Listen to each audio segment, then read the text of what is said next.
Real Madrid dipaksa menelan pil pahit dalam lanjutan Liga Spanyol.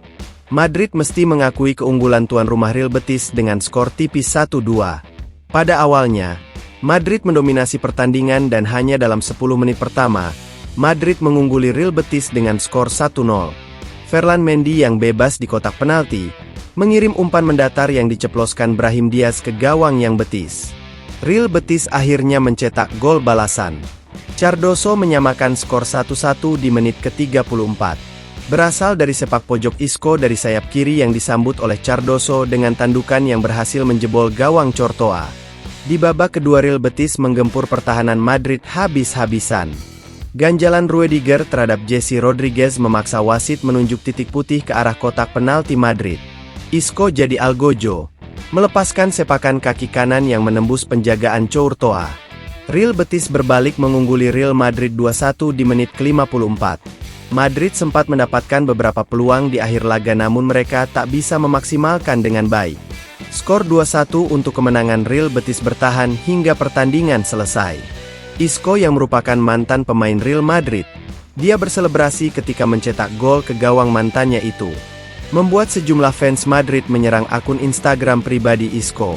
Setelah pertandingan Isco memberikan statementnya usai bisa mengalahkan sang mantan tim. Saya meminta maaf kepada semua penggemar Real Madrid atas perayaan gol saya setelah mencetak gol. Saya ingin menjelaskan dan meminta maaf sekali lagi. Real Madrid akan selalu berada di hati saya, ujar Isco. Di laga lain Manchester City berhasil mengalahkan Plymouth Argyle di ajang FA Cup. The Citizen berhasil menang dengan skor 3-1.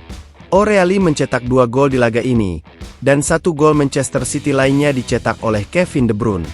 Dengan kemenangan ini Manchester City berhak lolos ke babak 8 besar FA Cup.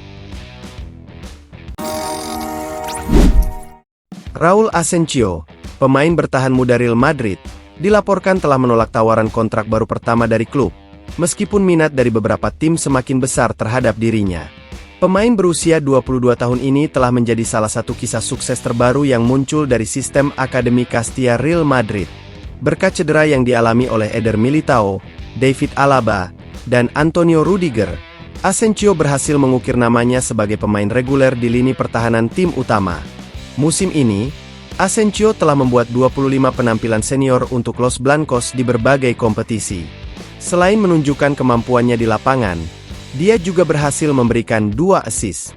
Asensio juga mendapatkan kesempatan untuk bermain dalam 8 pertandingan Liga dan 4 pertandingan Liga Champions pada musim 2024 hingga 2025. Namun, kontraknya akan memasuki tahun terakhirnya pada bulan Juli mendatang.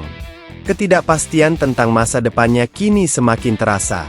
Sementara itu, klub promosi Premier League, Nottingham Forest, dikabarkan telah menyadari situasi Asensio dan mengajukan tawaran sebesar 40 juta euro, sekitar 688 miliar rupiah, untuk pemain asal Spanyol ini.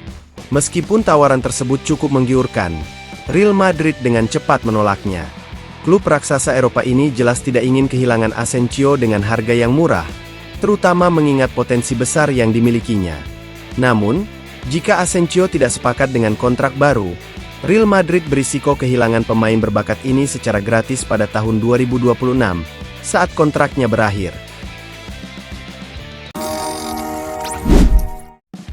Fabrizio Romano, jurnalis ternama yang kerap memberikan update seputar dunia sepak bola, mengumumkan melalui media sosial bahwa aturan baru mengenai penjaga gawang telah resmi disetujui. Mulai musim depan, jika seorang penjaga gawang memegang bola lebih dari 8 detik, wasit akan memberikan tendangan sudut kepada tim lawan. Aturan ini disetujui oleh Dewan Asosiasi Sepak Bola Internasional, IFAB, sebagai langkah untuk mempercepat tempo permainan, dan mengurangi waktu yang sering digunakan untuk mengulur-ulur permainan oleh penjaga gawang. Keputusan ini tentu akan memberikan dampak besar pada strategi tim, karena penjaga gawang akan lebih tertekan untuk segera melepaskan bola dalam waktu singkat. Hal ini juga bisa mempengaruhi taktik tim dalam menyerang dan bertahan. Beberapa orang mendukungnya sebagai langkah positif untuk meningkatkan dinamika permainan. Sementara yang lain berpendapat bahwa aturan ini terlalu memberatkan bagi penjaga gawang, yang memerlukan waktu untuk melakukan pengambilan keputusan yang tepat.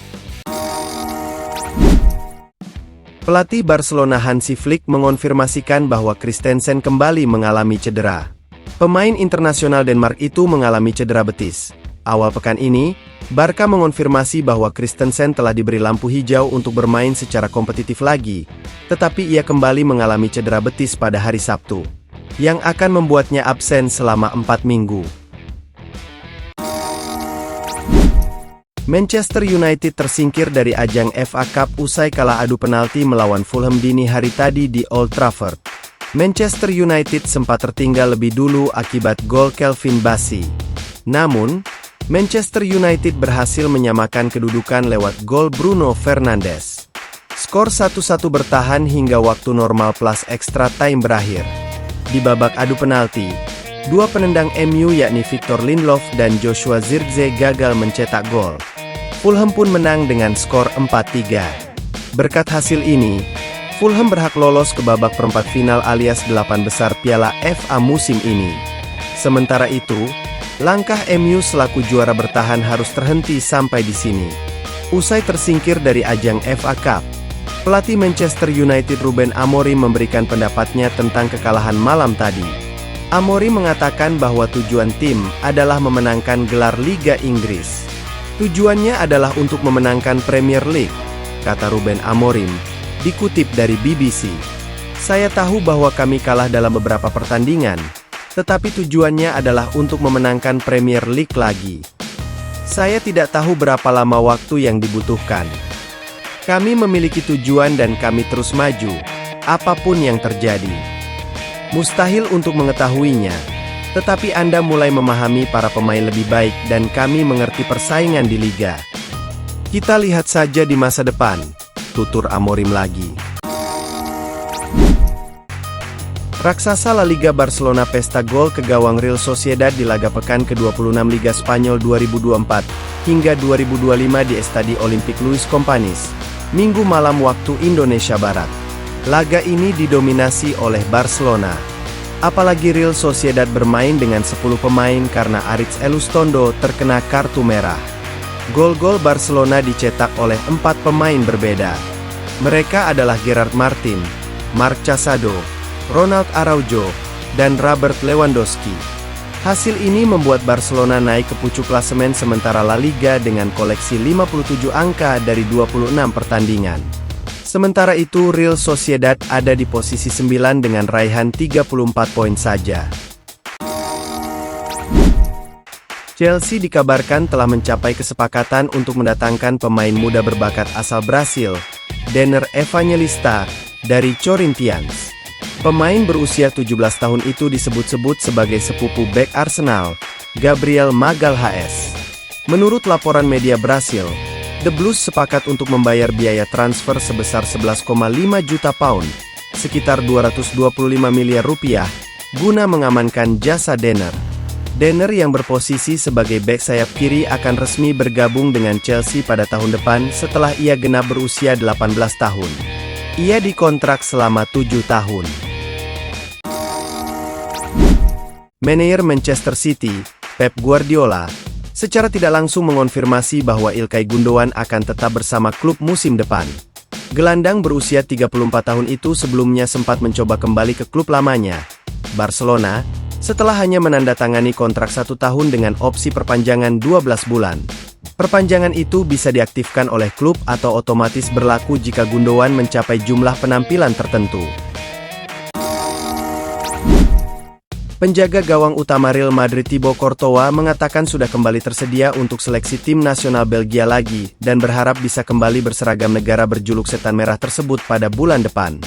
Melansir dari ESPN, Courtois pernah menolak bermain di bawah asuhan pelatih sebelumnya Domenico Tedesco, tetapi pemecatannya membuka jalan bagi mantan kiper Chelsea itu untuk kembali menjadi pilihan utama di tim nasional. Dalam episode podcast terbaru dari kanal YouTube Rio Ferdinand Present, kiper yang memiliki tinggi badan 2 meter itu mengatakan kesiapannya kembali bermain untuk negara kelahirannya. Saya sangat merindukan tim nasional.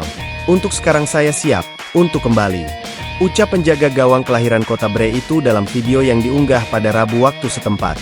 Kiper berlabel kelas dunia itu telah menginjak usia 32 tahun pada musim ini juga telah berbicara dengan pelatih baru timnas Belgia, Rudi Garcia, yang mengatakan pada bulan lalu bahwa ia ingin memanggil kembali Courtois setelah diasingkan oleh juru taktik sebelumnya.